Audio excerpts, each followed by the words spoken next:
मैं कोमल आज फिर एक नए अनुभव के साथ आई हूँ। दोस्तों, एपिसोड 14 में मैंने बताया था जब सब साथ छोड़ देते हैं तब शिव ही आपका हाथ थामते हैं। अगर आपने एपिसोड 14 नहीं देखा तो ज़रूर देखिए, डिस्क्रिप्शन में लिंक है। आज एपिसोड 15 में मैं आपको अपनी जर्नी का एक और सच्चा अनुभव बता रही हूँ। दोस्तों, एक वक्त था जब मुझे लगा कि दुनिया में कोई मेरा तो है ही नहीं, सब लोग छोड़ गए। अब मैं किसी को अपना दुख शेयर नहीं करूँगी, मैं खुद के साथ ही रहूँगी। उस दिन से मैंने खुद के साथ बैठना शुरू किया और धीरे धीरे मैं मेडिटेशन की ओर बढ़ने लगी। दोस्तों, मैं मेडिटेशन रोज़ नहीं करती थी, ज़्यादा से ज़्यादा 15 मिनट, कभी 20 मिनट और कभी बिल्कुल ही नहीं। पर एक बात तो मैं बहुत अच्छे से समझ चुकी थी, ध्यान तभी लगता है जब हम मन को कोई काम दे देते हैं। मन का काम सिर्फ सोचने का काम होता है।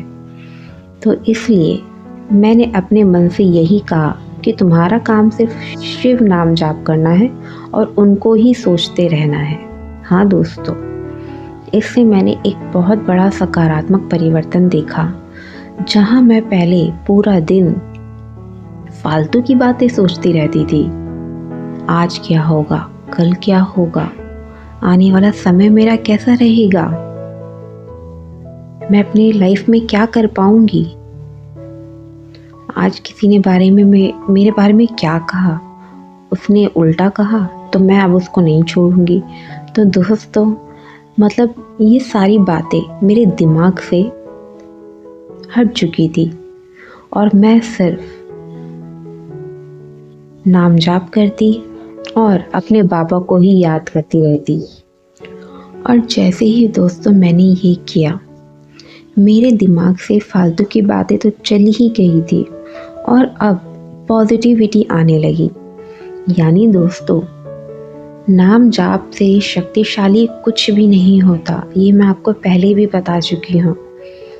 जब हम अपनी इष्ट का नाम जाप करते हैं तो उस नाम जाप की जो ऊर्जा होती है ना, वो चारों तरफ हमारा एक सुरक्षा का कवच बना देती है, जिससे अच्छी ऊर्जा, अच्छी बातें, अच्छे लोग, अच्छी सिचुएशंस हमारी लाइफ में ना आकर्षित होने लगते हैं।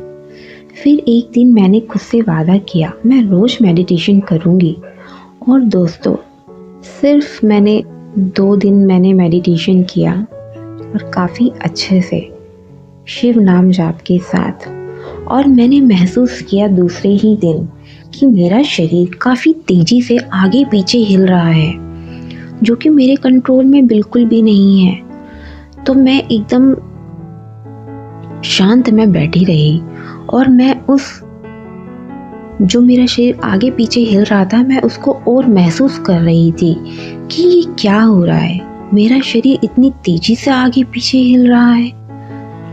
दोस्तों, ये होती है हमारे कुंडली जागरण की पहली अवस्था, जहाँ हमारी जो कुंडलिनी है, ठीक है, वो अपनी जड़ से जो है वो हिलने लगती है।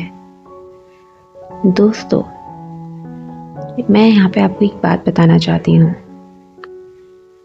जब हम शुरुआत में मेडिटेशन करते हैं ना, तो कभी किसी को इस अवस्था में पहुँचने में काफ़ी समय लग जाता है या फिर काफ़ी महीने भी लग सकते हैं, और किसी के साथ ये 2 से 3 दिन के बाद ही हो सकता है। तो ये निर्भर करता है कि हमने अपने पिछले जन्मों में क्या हमने कोई भक्ति की थी, क्या हमने कभी मेडिटेशन किया था, तो उसका भी जो असर होता है ना, वो हमारे अगले जन्म में आता ही आता है। ठीक है दोस्तों। तो दोस्तों, मेरे साथ तो काफ़ी सारी चीज़ें ना बहुत जल्दी हुई। मतलब मेरी लाइफ में, मतलब करीबन अगर मैं अपने कुछ सालों को अगर मैं गिनूं, तो करीबन 5-6 सालों में ना मेरे जीवन में इतनी तेज़ी से परिवर्तन आए ना कि मैं हैरान होती हूँ कभी कभी कि इतनी तेज़ी से इतने बड़े बड़े बदलाव मेरी लाइफ में आए। सब कुछ बहुत तेज़ी से हुआ है सिर्फ 5 से 6 सालों के अंदर। अगर मैं खुद को अगर अभी 5 साल पहले देखूं और आज की 5 साल के बाद के कोमल को कंपेयर करूँ ना, ज़मीन आसमान का फ़र्क है। हाँ, तो दोस्तों मैं आपको ये बता रही थी कि जब हम मेडिटेशन करना शुरू करते हैं ना, और जैसे जैसे हमारे अंदर उस नाम जाप की ऊर्जा बनने लगती है, ठीक है, तो जब वो नाम जाप की ऊर्जा हमारे अंदर भर जाती है और भरने के बाद जब वो धीरे धीरे हमारे बाहर भी, हमारे बॉडी से बाहर भी निकलती है और हमारे चारों तरफ एक ऊर्जा बना देती है और यूनिवर्स से हम कनेक्ट होने लगते हैं। मतलब कि जो हमारी ऊर्जा है वो यूनिवर्स की ऊर्जा से कनेक्ट होने लगती है। तो यूनिवर्स की जो ऊर्जा होती है ना, वो हमारे ऊपर गिरती है और यूनिवर्स की जो ऊर्जा होती है वो बहुत ज़्यादा होती है, जिसे हम शुरुआती जो साधक होते हैं, ठीक है, वो उसको संभाल नहीं सकते, उसको झेल नहीं सकते, ठीक है। तो इसलिए जो हमारा शरीर है वो आगे पीछे हिलने लगता है। लेकिन जब हम समय के साथ अगर रोज़ मेडिटेशन करते हैं तो एक अवस्था ऐसी आती है जब हम बिल्कुल शांत हो जाते हैं, हमारा शरीर आगे पीछे हिलना बंद कर देता है। इसका मतलब ये नहीं कि हमारी जो ऊर्जा है वो यूनिवर्स की ऊर्जा से कनेक्ट नहीं है, वो कनेक्ट होती है, लेकिन अब हमारा शरीर जो है ना, यूनिवर्स की ऊर्जा को झेलने के बिल्कुल लायक बन चुका है। तो मैं अभी उस शुरुआती अवस्था में थी कि मेरा शरीर जो है बड़ी तेज़ी से आगे पीछे हिल रहा था। तो ये बहुत ही एक नेचुरल स्पिरिचुअल बोल सकते हैं कि एक अवस्था है जो सभी के साथ होती है। तो दोस्तों ये थी मेरे मेडिटेशन की शुरुआत, और ये यहाँ पे इसका एंड नहीं होता। अभी आने वाले एपिसोड्स में मैं आपको मेरे मेडिटेशन में जितने भी मेरे साथ अनुभव जो भी मैंने किया, मैं धीरे धीरे मैं आपको बताती रहूँगी, ताकि मैं आपको हर एक चरण को अच्छे से मैं बता सकूँ, समझा सकूँ। तो पहली ये जो अवस्था थी जिसमें मेरा शरीर जो था दूसरे दिन ही जो था वो आगे पीछे काफ़ी तेज़ी से हिलने लगा था, ठीक है।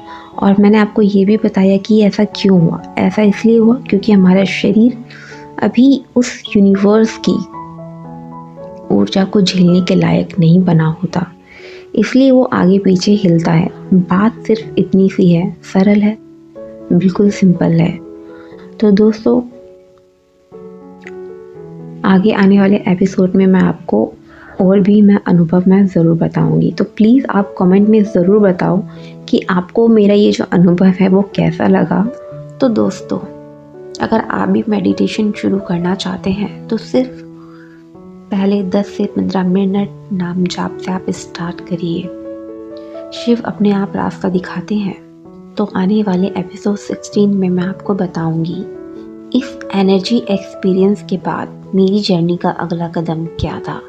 तो दोस्तों मेरे साथ बने रहिएगा आने वाले अगले एपिसोड्स में, और please the divine Rajput girls @gmail.com पर अपने भी अनुभव मुझे बताइए, और मैं आपको आपके ही अनुभव को अपनी आवाज़ में सब तक पहुंचाऊंगी। मेरा उद्देश्य ये वीडियोस बनाने का केवल एक ही है कि मैं अपने साथ जो भी सच्चे अनुभव हुए हैं उसको पूरी ईमानदारी के साथ, बिना किसी फालतू बातों के बिना, मैं साफ और सरल शब्दों में मैं आप सभी तक पहुंचा सकूं और आप समझ सको, जान सको, और आध्यात्मिक धन आप एकत्रित कर सको। क्योंकि जब सब आपको अकेला छोड़ के चले जाएंगे ना, तो आपको फिर से खड़ा होने में जो हेल्प करेगा वो सिर्फ आपका खुद का अर्जित किया गया आध्यात्मिक धन ही होगा। तो दोस्तों आज से ही नाम जाप शुरू करो, मेडिटेशन शुरू करो। जय श्री राम, हर हर महादेव।